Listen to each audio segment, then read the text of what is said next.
I'm Realtor Nick Belmore, and I want to talk about a question that's coming up over and over again now that the election is over. The question I'm hearing from people now that Donald J. Trump has been elected as the next president starting in January, is it going to flip the real estate market? And in order to answer that question, we have to look at a lot of different factors. We want to have a good understanding of what's ultimately brought us here, and can one person really make a change? Ultimately, that's going to come down to policy and a lot of different factors as we start to take a look. Before we answer the question of is this election going to flip the market, we have to look at some of the realities of the 23 and 2024 market. Here's one of the things. We are seeing nationwide that there was less units sold in this market. Really, the last time that we saw this low of the amount of units sold in a real estate market goes all the way back to 2010. Now keep in mind, 2010, for those of you that might have been on the younger side, maybe weren't super involved at the time, 2010 was one of the low points of the worst markets that we've seen in quite a while. So why the change? What ultimately is the thing that made 23-24 in equivalence to one of the toughest markets that we'd ever seen in at least my time in real estate, and really even going back into the 70s. Number one, we have to look at the most obvious and glaring factor. It's the interest rates. Not only did the interest rates rise in this market, but it was different than when interest rates have risen in the past. Why? Because once we went through the COVID market, we saw that the Federal Reserve plunged those rates all the way down to near zero, right? And that's how we ended up with retail rates at 2.9 and 2.75 at the very bottom. Now, in all fairness, most people, even in that era, did not end up with a 2.75 rate, but many of them were in the low threes, which historically some of the lowest rates that we've ever seen. And so yes, did rates end up going up in the 2023-2024 period? Definitely they did, but they didn't just go up somewhat, they more than doubled and almost tripled in that 24 months, putting a lot of stress on the cost, because here's one of the factors that we can't ignore as we look at it over time. The reality of the COVID market is super low interest rates, high demand, and low supply drove prices up faster than we have seen in recent history. And so, with that being the case, when those rates tripled, and a lot of times the cost of financing for people at that stage tripled, it absolutely started to put the brakes on that rapid expansion in pricing. However, it helped to create an imbalance between the cost of housing and people's incomes in the country. So without a doubt, that was a big factor that was affecting the market in 23-24. So while experts and economists were telling us that we should expect a low with nationwide selling around 4.2 million units, we actually ended up right around 3.8. So definitely underperforming,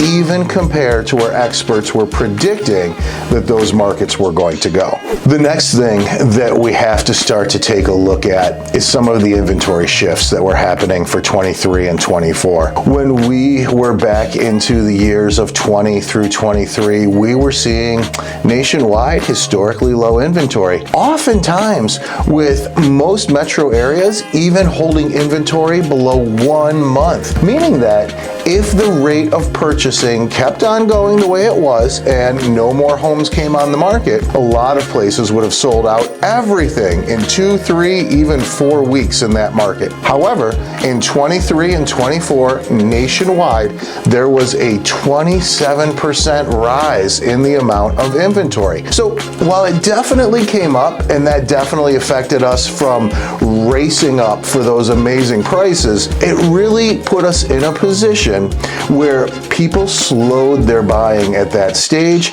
because we were in a situation where more inventory was coming and demand was staying steady. However, we did not see, and this is actually probably the silver lining of 23 and 24, in many places in the country, we did not see the inventory levels outstrip the demand and lead to dropping prices. Now, a few places did, no doubt. Florida, who had some of the largest appreciation, has seen some depreciation. Texas, another one of the biggest winners of the market that happened in COVID, has seen some depreciation as well, but not even anything close to the appreciation that happened in the 3 to 4 years prior to seeing some decline in a lot of those areas price-wise. The next question comes into what are the Republicans going to do now that they've won the presidency, now that they control the House and control the Senate. A lot of the plans that they've talked about are absolutely going to focus on deregulation and privatization. And listen, while these things can open up a lot of opportunities,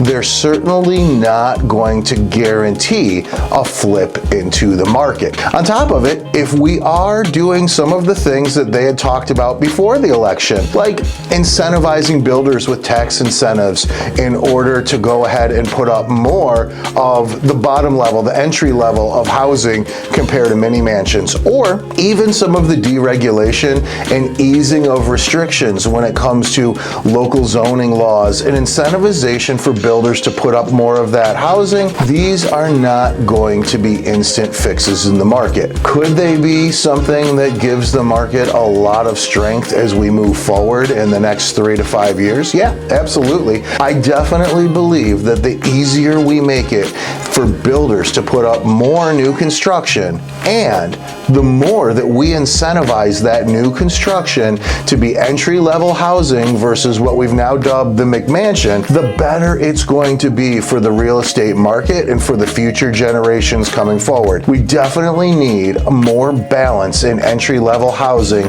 versus what some builders might call executive-level housing. So with that being the case, yes, absolutely, those policies can be very positive. And we also want to look at, will they affect us in 25? The reality is probably not. However, the one thing that we are going to see, and how do we know this is the case? Because instantly we saw a rise in the financial markets after the election. So that tells us that the one thing that we will see in 2025 is probably going to be some more consumer confidence. And when the population has confidence in the economy and in the real estate market, there's no doubt that that can absolutely have a positive effect. That being said, does it negate these super high rates? No. So let's take a quick look at what some of the predictions are for 2025. When it comes to 2025, no matter who won the election, we definitely do see some trends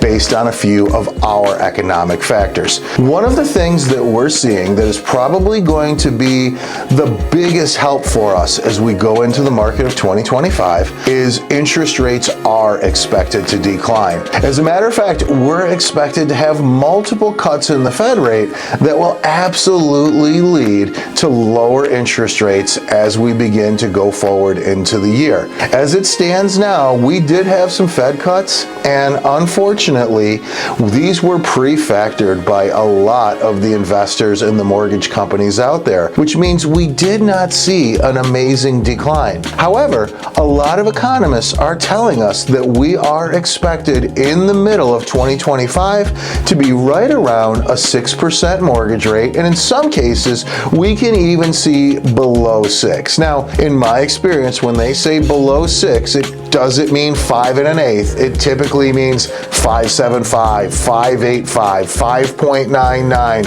Who knows where those rates are going to go? But if they do get to the middle or the lower end of that spectrum of rates, what can we expect as an industry? Well, number one, no question that it will start to unleash some of that pent-up demand. We are going to see that when the rates are lower and it brings down the effective cost of housing, that a lot of people who maybe have held off, and the statistics tell us, as you go through the polling, a lot of buyers have held off, not necessarily for the election, but without a doubt to see where the market's going. And a lot of buyers today are waiting for rates to move down a bit so that the homes that they want become a little bit more affordable.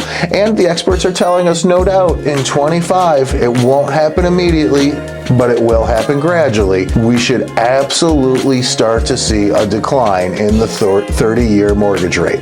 Another thing that is predicted for 2025 is it is looking like showing activity should stay strong. And there's no question that especially at the end of 2024, we have seen strong showing activity and we have seen fairly steady sales continuing on. Now, I will say this, if you look at it year over year, especially here in West Michigan alone, we have a 20% decline in the units sold in these last 2 years versus 2022 and 2020, 2021. There's definitely less units being sold. That has its effect in the market. And one of the things it's really doing now, it's making sellers compete more on price. If I was to go back to some of those COVID markets, a lot of homes were just getting bidding wars, whether they were really great homes or whether they were more, as my kids would say, mid. And those mid homes are the ones that have absolutely suffered the most when it comes to pricing. If your home is updated,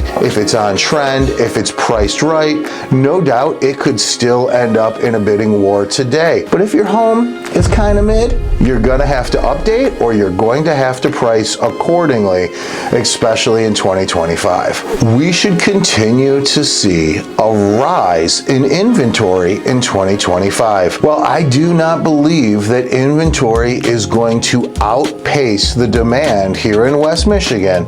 There's no question that we are now seeing more and more homes come onto the market. Our lowest point as we look at the past few years of inventory was actually 3 weeks worth of inventory, meaning if no other homes came on the market, we would have sold out everything we had at that current pace of sales within a 3-week period. Today, however, if we start to look at West Michigan, it is absolutely a 6-week period that we're seeing inventory at. Now, I just want to be really clear because a lot of silliness comes out there. People say, oh, well, look, inventory doubled. Yeah, it did from its absolute lowest point in history. So let's talk about the metrics that really matter, not whether or not it's doubled. Here's the thing. Does 6 weeks start to put us out of alignment with supply and demand? And what happens when that happens in a market? Prices go down. And it's clear that the answer is absolutely not. We are not out of alignment when it comes to supply and demand at 6 weeks of inventory. Typically throughout history, markets need to get at or above 3 months worth of inventory in order to even be stable or balanced markets, not even turning it into a buyer's market or a market where prices are declining at that stage. So ultimately in the end, we're still in a great place inventory wise. And so what does that mean again for predictions in 2025? A lot of experts are telling us that we should still see some level of appreciation. Now here in West Michigan, we had some great years where we could flex anywhere from 10 to 15% in appreciation depending on location. I definitely don't see that happening in 25, but a lot of our experts are telling us that we can expect 2 to 2.5% appreciation as we move forward. And I will say this, anytime that you are making money on your house, you're in a much better position than when prices are declining. So compared to the peak that we were at, is it amazing? No, not particularly, but it's a good sign when prices continue to go up. Now, I will say this, the moment supply and demand start to get out of alignment, when you're borderline, that is the moment that prices can come down. However, as West Michigan continues to grow and expand, and of course the age-old issue is that builders haven't been able to keep up with the expansion here in this area, that pretty much tells us that we have a recipe for stable prices going forward. If we start to add lower interest rates into that mix, there's nothing but positive forecasts coming for the West Michigan real estate market in the next few years based on those factors. In conclusion, what we really need to do is continue moving forward, helping to get prices in alignment. Creating more value in the homes that we're selling is absolutely one of the things now that's going to lead to better pricing. However, without a doubt, we will see that the market in 25 will probably continue to be driven by a lot of our first-time home buyers. And when young people ask me today, sometimes they'll say, "Hey Nick, is this a good time or should I wait it out?" My answer is always the same. If you are putting money into your landlord's pocket versus your own, then the answer is absolutely it makes more sense to own property going forward. If you're living at home, maybe you're living rent-free or extremely low rent, maybe you're sharing, this is the time to really build up. Get your down payment, get your strength together as a buyer, because as we go forward, there's no doubt you are going to have more opportunities in 25 than you ever would have had in 23 or even 22. 24 is another one. Was it a great year for opportunities? Yeah, but pricing outstripped a lot of people. When I say pricing, I don't mean pricing of the home, I mean pricing of the financing. Really took away from a lot of people entering the market. As those rates come down, no question that a lot of those first-time buyers are going to make the choice to enter and probably drive our market going forward. A report just came out that said Gen Z is really picking up the gap. It used to be millennials were the generation